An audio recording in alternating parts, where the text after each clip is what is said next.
top 5 na freshies na Middle Eastern perfumes based sa sales namin. Base to sa sales namin sa decant tsaka sa full bottles. Number 1, Rasasi Hawas Ice. Alternative sa Invictus, alternative sa Invictus Aqua. Alternative sa Hawas OG. Fresh na matamis, mas sweeter, mas brighter. Sabi ng iba, mas nagpo-project daw kaysa sa Hawas OG. Team Hawas OG kasi ako kaya anyway, mas bagay yung Hawas Ice sa weather ng Pilipinas. Mag-agree naman ako doon. Ang lakas ng benta, decant tsaka full bottles. Sa decant, ever since nagkaroon, malakas yung benta. Sa full bottles, netong November lang kami talaga nagkaroon ng maraming stock ng full bottles. At isa yung Hawas Ice sa mabilis maubos. So iniisip ko baka tsamba kasi November, yung iba may mga 13th month pay na, diba? So baka dahil lang dun. Pagpasok ng December, mas dumami yung demand, mas dumami yung bumibili. Pero December kasi yun. So ang iniisip ko naman nun, mas waldas ang mga tao pag December kasi panregalo, tapos mas may pera, tapos deserve mo yan. Yung mga ganon, diba? Ang kinagulat ko, pagdating ng January, nakapagsak yung post yan. Pagdating ng January, hanggang ngayon, hanggang kanina bago ako mag-record, may nag-message pa, nagtatanong kung may Hawas Ice. So, iba talaga, iba yung demand sa Hawas Ice. Siguro kasi bagay talaga sa weather ng Pilipinas. Naalala ko nung November tsaka December, 3 pulis yung bumili sa amin ng Hawas Ice. Yung isa decant, yung dalawa full bottles. Yung isa na-picturean ko pa yun at sinare ko pa sa page, sa Facebook. Bumili siya ng decant ng Hawas Ice, tapos pinaamoy ko yung Hawas Viper kasi 'di ba may cannabis note yun. Naalala ko lang. Niisip ko bagay talaga sa work nila kasi nagfi-field. Minsan nag-office sila, pero karaniwan nasa field, 'di ba? So, yung elements sa labas ng kalsada, yung init, yung usok, yung pawis, kayang i-withstand ng Hawas Ice. So, bagay nga. Okay din yung thought process no? Number 2, Arabiat Prestige Marwa. Alternative sa LV Imagination. Ito parang pinopromote ko na to Hindi ako nag-affiliate, pero siguro mag-affiliate ako, yung Marwa lang. Kasi personal na ginagamit ko, pinakagamit ko siya netong December. Hanggang ngayong January, sabi ko sa sarili ko, gagamit ako ng iba. Yung Snow naman yung mas ginagamit kong pang katulad nung Marwa before Pero nung December, ay naman truck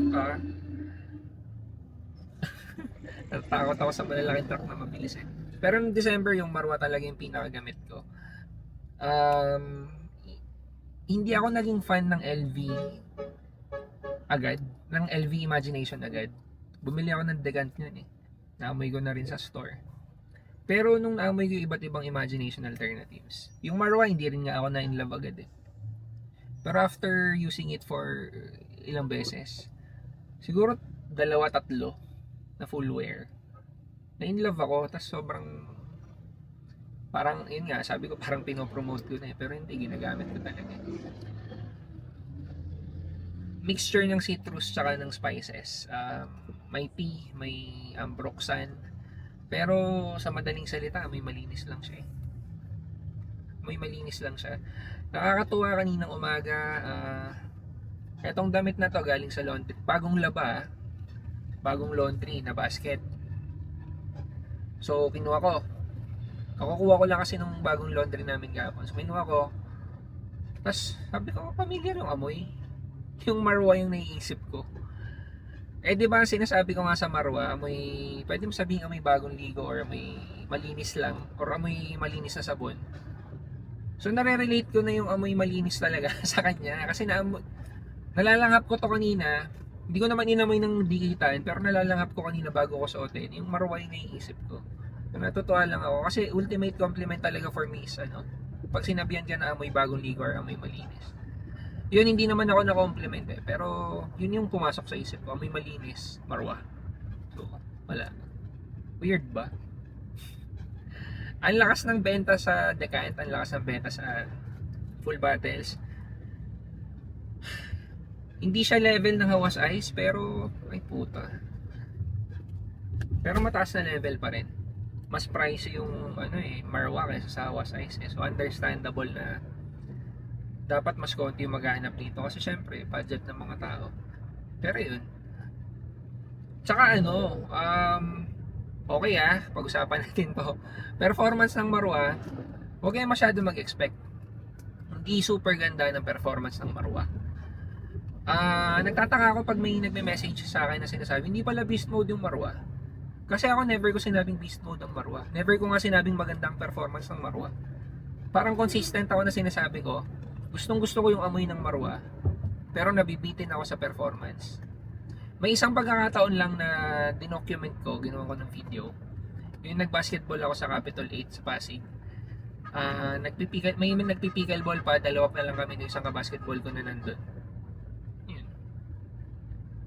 Nilapitan ako nung kabasketball ko. Malayo basketball court eh. Sabi niya, Eric, ikaw ba yun? May niya. Sabi niya, mabango. Marwa yung gamit ko nun. Gulat ako kasi alam ko sa sarili ko, parang pang ilang gamit ko na ng Marwa yan. Alam ko sa sarili ko na mahina eh. Mabango, oo, pero hindi mo sa lakas. Parang, paano mo ko naamoy dyan? Naiwan daw yung amoy eh. Tsaka I doubt na projection yun kasi layo talaga. Tapos, same night, pag uwi ko, siyempre after basketball shower, nag-spray ako. Dito lang naman ako sa kotse nun, tapos biyahe. Pero ang layo Pasig to Valenzuela, parang 2 oras din yung biyahe ko na. Pag uwi ko, hindi ko na naamoy yung Marwa eh. Yun kasi yung mga araw na tinetesting ko pa lang yung performance ng Marwa. Inisip ko wala na. Pero binati ng wife ko na hindi ko siya tinatanong. Hindi yung tipong naamoy mo pa ba ako? Kasi may yan. Di ba minsan may psychological na effect yun na sabihin na lang, naamoy kita kahit hindi. Binati niya ako ng wala akong sinasabi. Na sabi niya, nakalimutan ko na exact words pero compliment nabangon siya. Tapos nung mga panahon kasi na yun, hindi pa siya super familiar kay Marwa. Dahil sabi ko nga, yun pa lang yung mga first days na ginagamit-gamit ko at tinetesting kay Marwa. Pero nabigyan niya ng compliment. So, yun.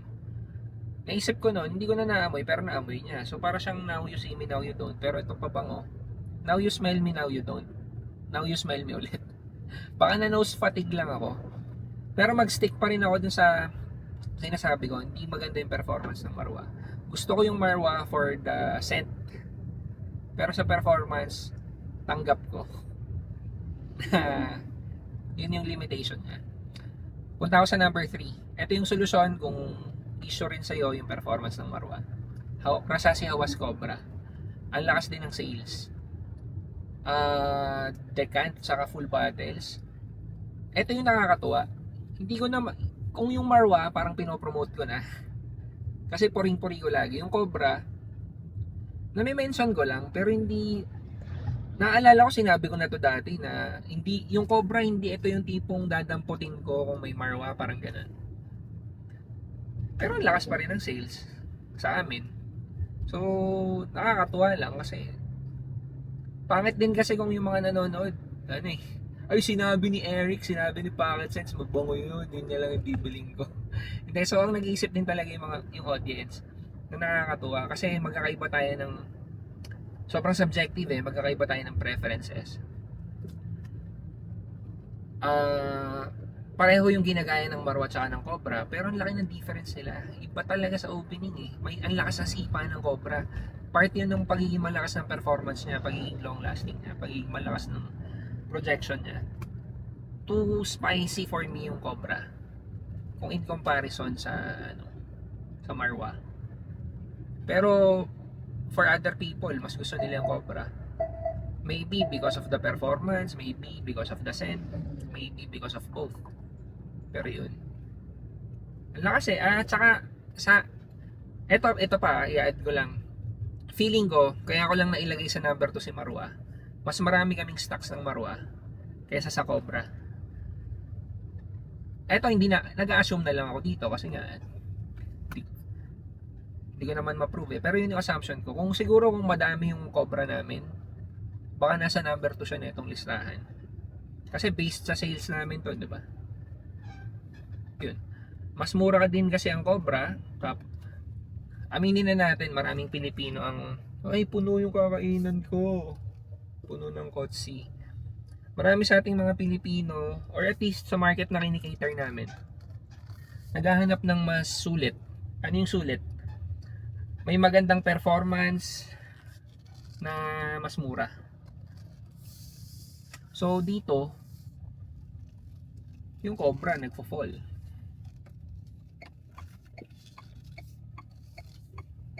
Wait, paparada lang tayo, bro. So dito nagfo-fall yung Cobra na may magandang performance, pero mas mura kaysa sa Marwa. Yun, team Marwa pa rin ako, pero again, very subjective naman. Saka magkakaiba tayo ng buying capacity. So natutuwa lang ako na nag-iisip ang audience natin, mabuhay. Yun, sinishare ko lang din sa inyo. So ulitin ko na lang, no, kung gusto mo ng imagination alternative, tapos mas habol mo ang performance, huwag ka sa Marwa, mag Cobra ka or mag Al Haramain Aqua Dubai. Yun yung mga may better na performances eh. Yun. Number 4, Rayhan Pacific Aura. Pacific Aura, alternative sa LV Pacific Chill. Naglabasan yung mga alternatives for LV Freshies eh, no? Late 2025. Too citrusy for me nung mga unang beses kong naamoy. To be honest, hindi to kasama sa favorite ko. Late ko na siyang na-appreciate nung isa to sa mga pabango na mas ma-appreciate ko pag naamoy ko sa ibang tao. Okay naman na gamitin ko pero hindi ko favorite. Citrusy na may mint sa opening, kaya ang presko, ang lamig, ang energizing, ang uplifting. Pero yun nga, for me kasi too citrusy noon. Ngayon kahit papaano nag-grow na eh. May magandang performance for a freshie. Pag sa akin kasi ang standard ko 5 to 6 hours freshie. Pag lumagpas ka doon, ang ganda na ng performance mo. Tapos for the price, ang mura eh. More than 1k siya, oo. Pero yung price point na ganun, hanap ka ng ganung klaseng scent DNA na ganung price point. Ang hirap din humanap ng katapat. Yung mga bagong Rayhan, itong mga batches na to ng Rayhan, lumalaban yung juice quality. Hindi na to yung mga sinaunang Rayhan na mga less than 1k yung price na hindi ako sumabay dun sa hype nun mga yun eh, kasi parang kukulangan lang ako dun sa quality. Pero kasi mura nga. Pero itong batch ng Pacific Aura, ang gaganda ng quality ng juice. Gusto ko pa yung pagiging magnetic ng cup nila kasi hindi lang for aesthetic. Ang okay nung design ng bottle tsaka nung pagiging magnetic ng cup. Yan. Pero sa ganung scent DNA, mas type ko yung Rare Reef. Yun lang mas mahal. Tsaka hindi siya kasama dito sa listahan, siningit ko lang. Afnan Rare Reef.